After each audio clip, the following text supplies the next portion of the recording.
I take it that everybody present is familiar with David's writing and is familiar with the station novels in Berlin. Well, we're going to talk about it. Or David is going to do most of the talking. So first I'm going to ask him, how does he come by the character John Russell how does he get into that character and those series of stories? And what was he doing before he began writing spy novels? And then he'll talk something about Russell in Berlin and the reason for the character, and then we'll go on to talk about the Jack McColl series. And again, the question is, why World War I? Why that character? What draws you to the period, and what characteristics interest you, and what are you looking for in your narrative? Because, as he said to me briefly before we came out here, writing is learning, and to my mind, what makes his novels so good is that I, as a reader, always feel I am learning something, and that's all I'm going to say. The rest of the evening is up to you, David. So begin by telling us where you found John Russell. Does this sound right? Okay. I usually start this by explaining that I read Allen first, probably at the beginning of the 1990s. And I thought, I'd wanted to write fiction for quite a while, and I had written some fiction, but not with any great success. And I thought Allen his first two novels, set mostly in Paris, are absolutely brilliant. And they managed to convey a world that was romantic, dangerous, and quite real in terms of what was about to hit Europe. And I thought, well, I could do that, and I could do it in Berlin, which to me was more interesting than Paris as a setting because of the people who were involved. Around this time you have the essential triangle of the Western, the free enterprise world, the Nazi world, and the Soviet world. And they were each playing each other off against the other, which made for a very interesting espionage background. So I created this character who he was a German who'd been working for the Communist International, and he's sent back into Germany by the Communist International to see what's left of the German Communist Party after 5 years of Nazi rule. And he gets lodgings in this small railway town, and the woman who runs it has a 12-year-old son. And the story essentially, from there it goes on to him having to decide which is more important, his mission or the fact that this kid needs a father, and all the various things that flow from that. And I wrote a third of that, and I gave it to my agent, and he said, well, you'll never sell that because it doesn't have an English or an American hero. You have to go away and come back with something similar but has an English or American hero. And that's where Russell comes from. I thought, who can I stick in Berlin who will be feasible? I mean, what English or American would want to be stuck in Berlin in 1938? And if you're dealing with politics, which the books were going to be doing, he had to be either a spy or a journalist. And at the time, I thought a journalist would be much more interesting. And yet, as a journalist, of course, he wouldn't be able to say anything real because he's in Nazi Germany and everything he did would be censored up to a point. So he's going to be a frustrated journalist, which also makes it more interesting. And one who's susceptible to offers from various people just to keep his sense of who he is alive, because he is sort of he's an ex-communist but committed left-wing journalist. Now, in order to keep him there, I had to provide him with a family history which would have made him want to stay. And so you get the divorced wife, the son who's there, who he can't take with him because the son lives with the mother. So he's stuck there. He's stuck there with us because he wants to be with his son, but he also wants to be a decent journalist, and there's a contradiction there. And then had to give him a girlfriend.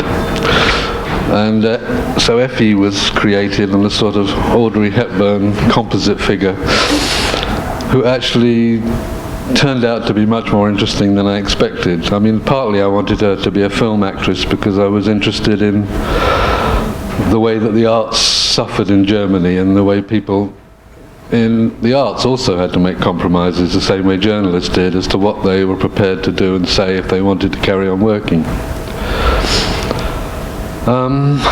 Okay, where do I go from there? So that's how John Russell came about, and that's how his situation is. And then the moment someone says to him, will you do this for us? It'll give you some money and it'll make you feel a bit better about yourself.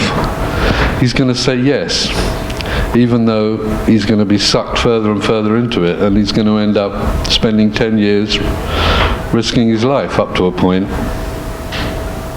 He never actually decides to do that. There's nothing really heroic about him, whereas Effie does decide to do it and is quite heroic in the end. I don't know where I go from there. Why does it, I mean, in the station novels, you pick Berlin in the 30s, and in the McColl novels, we're going to be dealing with the period of World War I.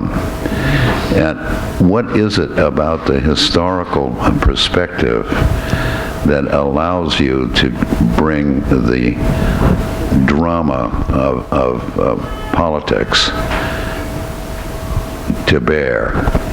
I mean, I can't imagine trying to write that kind of a novel, as let us say, in Washington in the 1980s or now or any time really in the last No, I years. can't either. I often feel guilty that I'm not writing about the present, because I think writers do have a certain responsibility to do that, particularly if they're writers with a sort of political, whatever, a certain political motivation. I mean, it's not the only motivation, but it's certainly in there.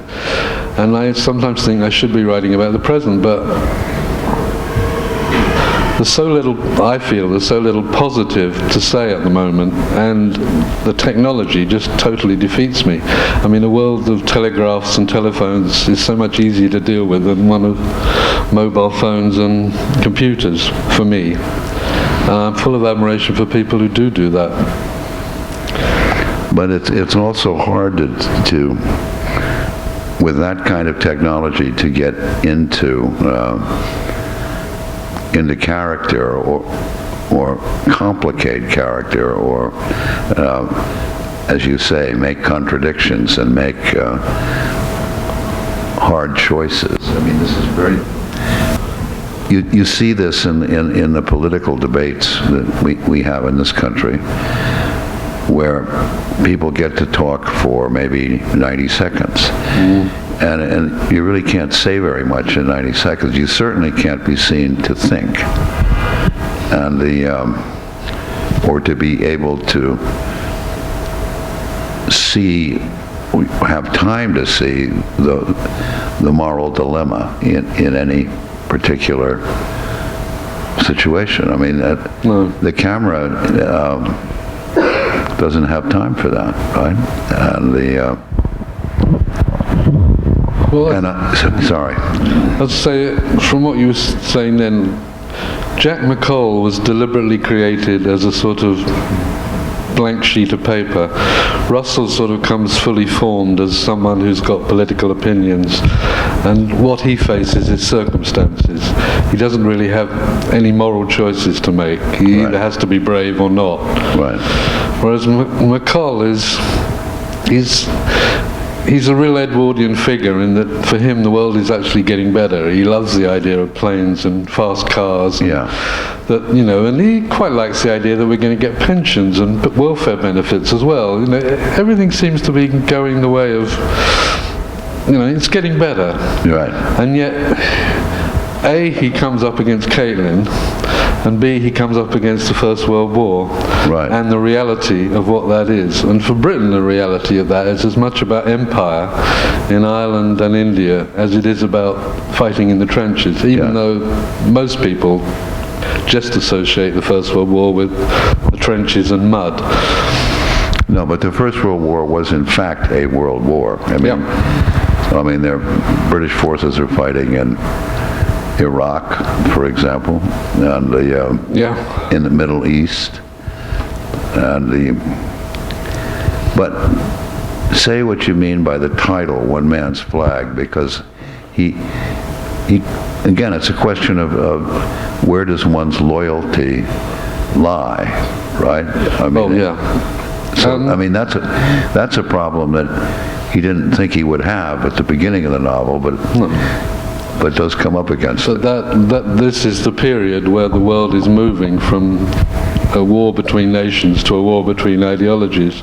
Yeah. And Caitlin's way ahead of him there. Yeah. He still thinks he's fighting for his country. Yeah. And he has to convince himself that his country is a better country than the German country. And he just about manages it. But by the time, that's in 1914, but by the time you get to the second book and the third book, his certainty in that is just about completely gone. And I think that mirrors what actually happened in the trenches. There's the old quote, "God died in the trenches." Yeah. And there's George Orwell's, after that you just realize the whole thing was an utter cock-up. There was no rhyme or reason to it at all. And there's this total collapse of belief that follows the First World War, and at the same time that's collapsing, the Russian Revolution is creating a whole new source of belief, which will also eventually collapse. But yes, in a way, that's a new God is being born, right? Yes, but it's a God that is, at that moment in time, is anti-national and international, and has no truck with sort of patriotic sentiment or. Right. I mean, that only lasted 10 years, but that's also the world that the young John Russell knows as a young man in Russia in the 20s. Yes. I mean, it's that strength of that kind of idealism. Yes, he goes through it, and he's in the trenches right at the end, and I think he's involved in the German Revolution. I can't remember exactly what I said about that, but he has some connection to it, and he goes to Moscow in the 1920s. But he gets very disillusioned. Caitlin is still not at that point. She's, for Caitlin, this is every dream has come true. There's suddenly a government that takes women's rights seriously. Right. A leader who actually says things that all the women's organizations. Lenin was the first leader to ever say, commit himself totally for women's rights. I mean, it was just words. Yeah. They didn't follow through on it, but he did say it. No one else had up to that point. Well, Thomas Paine did in the United States, but again, it was just something he was saying to be. I mean, it's in his rights of, Oh no, yeah, people had said it, but no leader of a government had ever said it. No leader of government said it, and certainly nobody in the United States government at the time wanted to hear it from Paine, and that's one of the reasons Paine was exiled from the U.S. at the end of the Revolutionary War. Figures. But it's been said by God knows how many people that World War I is the seminal catastrophe of the 20th century, and that we are still living with the consequences. Yeah, I think we are. I mean, writing about it, you're constantly aware of things happening which feel like sort of backward echoes of what's happening now. Yes, I have the same feeling, and that is one of the reasons that I gave up being the editor of Harper's Magazine and started a quarterly that was dealing with history. Because I suddenly, not suddenly, I mean, it was something that grew on me for a period of time, but I felt that there was much more to learn in history than there was from journalism. But well, anyway, do we have time for questions? Do people like to I have to say, I count it a true pleasure and honor to be talking to David Downing. I truly admire his novels. So I assume that others feel the same way. I hope so. How did you first discover the novels, and when did you start reading them?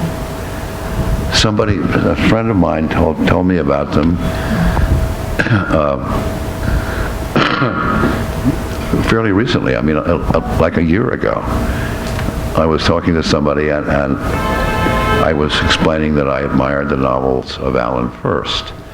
And this person said to me, well, my God, then you must read David Downing. And that's how I got there, and I went and bought the first one, and then within the next week I'd read all 6. Not quite the next week. It took me a little longer than that, but very quickly. And but I'm also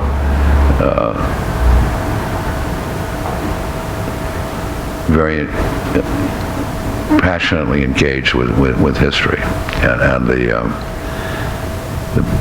World War I read a lot about World War I, not only the history but also the literature of the period, and the same thing with the 30s, not only in Germany but also in the U.S. and to a lesser extent in England.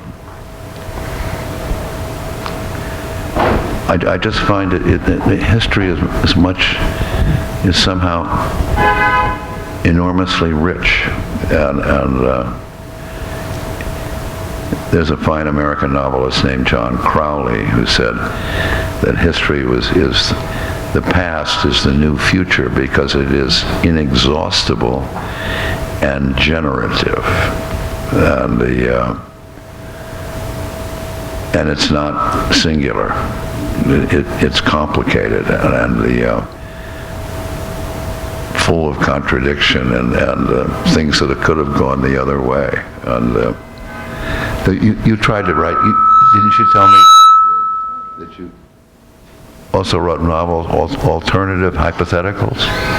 Yeah, I did one military history in which Hitler was stuck in a coma, and Hitler was put in a coma, and the generals took Moscow because they were allowed to decide to do that. Right. And then I worked it through from there as to what I thought would have happened, and they still lost.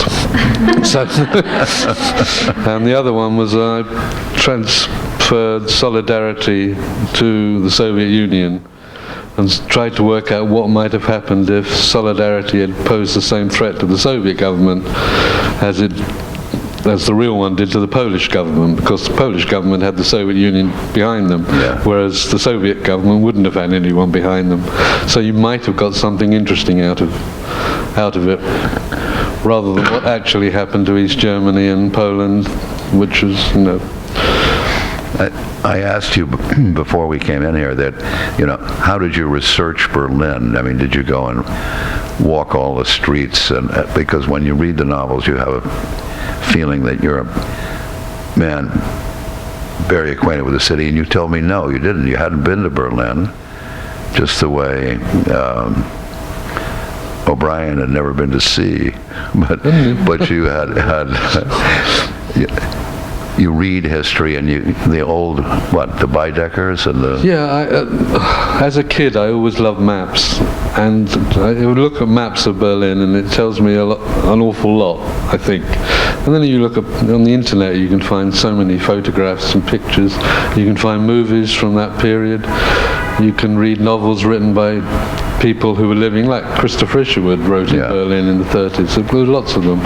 Some of the Germans are translated into English. I mean, there's lots of ways of getting to what it was like to be there, and I just thought going to the current Berlin would really give me completely the wrong idea of what the old Berlin was like, particularly since the RAF and the USAF had more or less flattened it.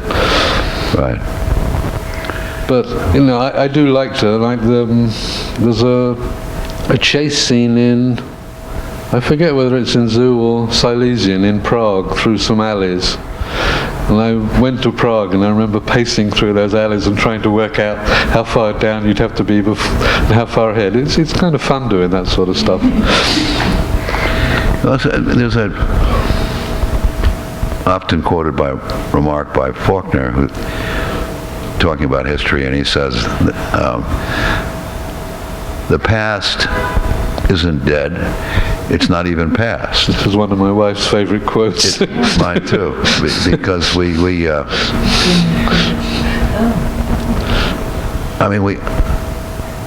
where it is in my head is probably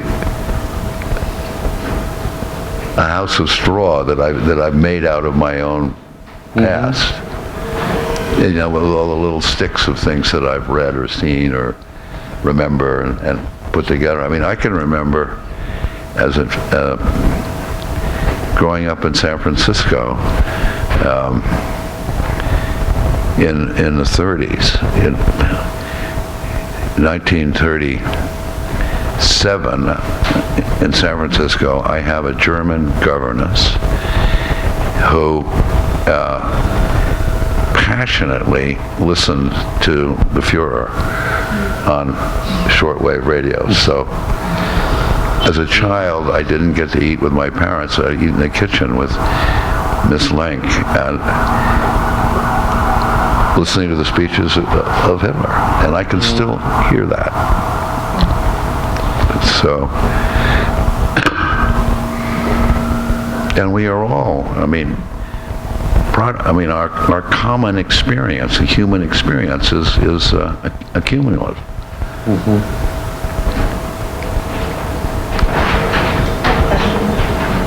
So you guys talked a little bit about World War I being kind of a turning point in human history, a place where generally people stopped thinking everything's going to get eternally better and realized that actually maybe things were going to get worse. And I wonder what you both think about why that happened. Was it just the sheer horror of the bloodshed during the war? Was it the rise of these ideologies that freed people from national boundaries?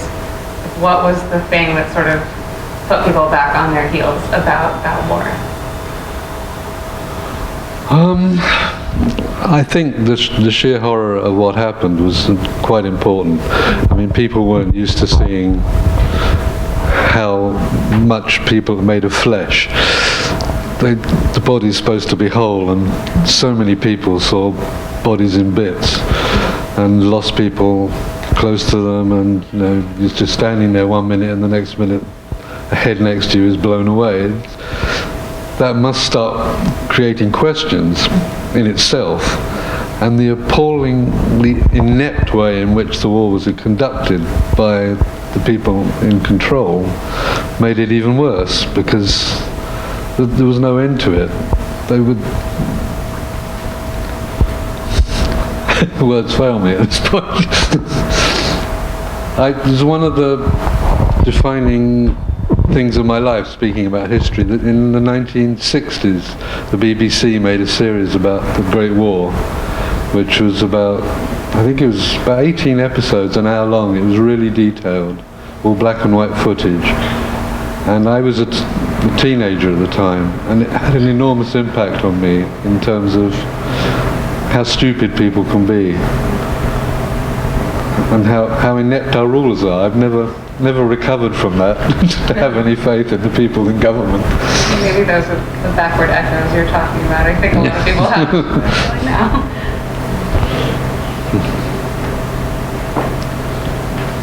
I'd just like to add to that, I have a theory that actually 1968 is the cut-off point. But up to then, most people in the world thought that things were getting better. Partly because of economic growth in the West, and partly because of a certain amount of economic growth in the Soviet Union, not as much and less than they told it, and partly in the rest of the world because they were getting independence, and lots of things seemed to be going well. And then 68 you get the Tet Offensive in Vietnam, the Prague Spring, police riot in Chicago, the Cultural Revolution's reaching its height, and independence is starting to go sour all over the third world.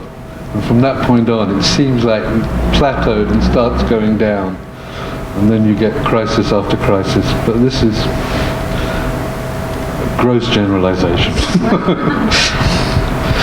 I agree with that, by the way. I think the 60s divide into two parts, 1960, 68, 68, 74. Yeah. And and I actually wrote a short book about that, but based in a very weird way, because in March of 1968, I'm in, which is March, February, I think is the Tet Offensive. And I'm in Rishikesh with the Beatles. And that is when the whole Beatle sound changes.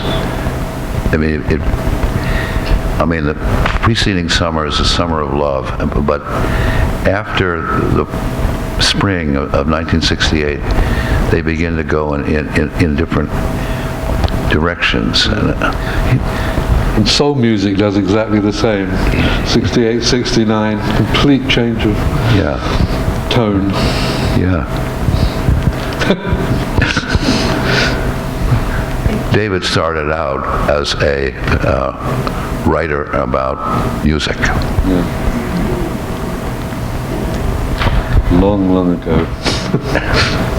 Well, if there aren't any other questions, I think it's safe to say it's time for us to do some signing.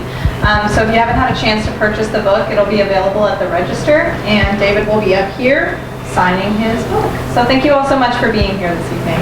Thank you. Thank you.